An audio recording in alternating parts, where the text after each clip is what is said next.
Okay, let's talk about fetchers. So as our machines do embroidery or in general sewing, they are going to build up debris, both just lint and dust, as well as random threads, little pieces of thread that happen when we use our cutter. So the fetchers that we talk about we have two. There's one here and there's one here. And those two things move together in order to hold your thread in place and allow your knife, which is behind this one here, or I guess actually underneath this one here would be a better way to say it, to cut your thread.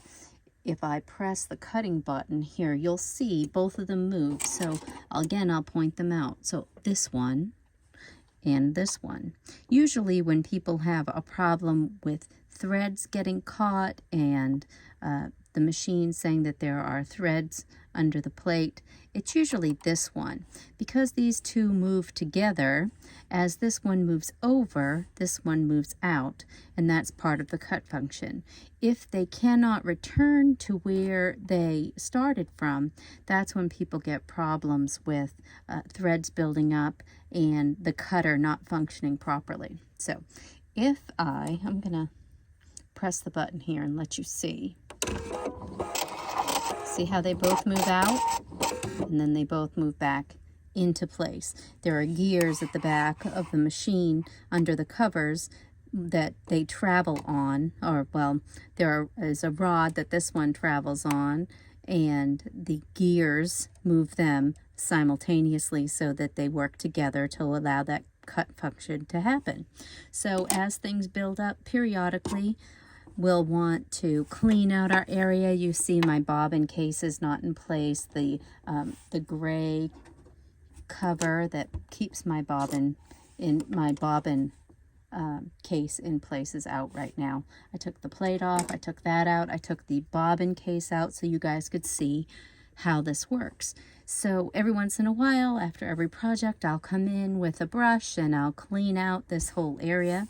I'll stick something sharp in this little screw back here. It's not really a screw, it's more like a rivet, but it has an indentation in it. I can put something like my screwdriver in and move it over, and as I do, see this little guy pop out. He comes forward, and I can take the knife out and remove any debris that has been caught here on this little felt pad. This little brush is normal. That's there to help keep things clean. Don't take that out. But if you look at the knife for the Epics or the Ruby 90, you'll see that it has a little protuberance here and one at the end. This one goes in the bottom of the frame, and this one goes in the side of the frame. It matches up with these two. Let's see if I can get you a little closer. So the one on the bottom fits into this hole right here, and the one on the side fits into this little hole right here. So don't be afraid to take that out. It can only go in one way. You can't break it, don't worry. So when I go to put it back in, I'm going to put the one that goes in the sidewall in and allow this one to just fall into place.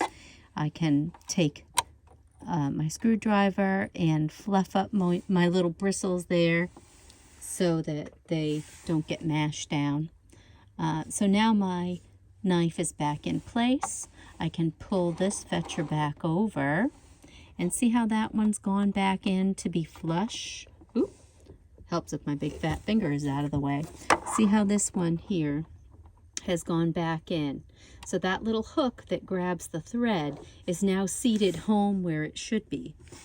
Oftentimes, like I said, when people are having trouble with their cutter, the machine thinks there's thread under the plate and things. It's because this one hasn't gone back into place.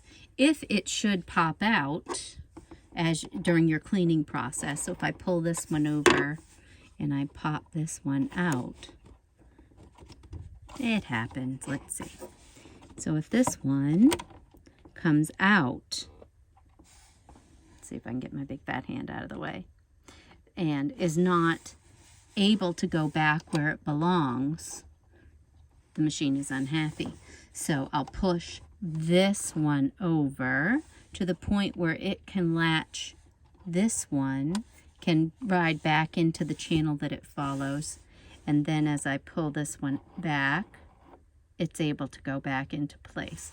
If this one falls out and you can't seem to get it back in, just push this one over until this one can lay flat, and it'll catch. As this one comes back over, this one will find its groove and move back into position. Okay, so let's see. We'll put things back together now. I'm going to take my thread out of the way. I don't need, whoop, sorry. I'm going to put my bobbin case back in. Let me zoom out a bit so I don't make you ill. So now that is in the groove, and it's happy to move gently in that small rotation. My little gray piece comes right back in. Just like that, falls back into place, and I can put my plate back on and I get about my day. If you like our video, give us a thumbs up, and that's all I have to say about that. Keep stitching.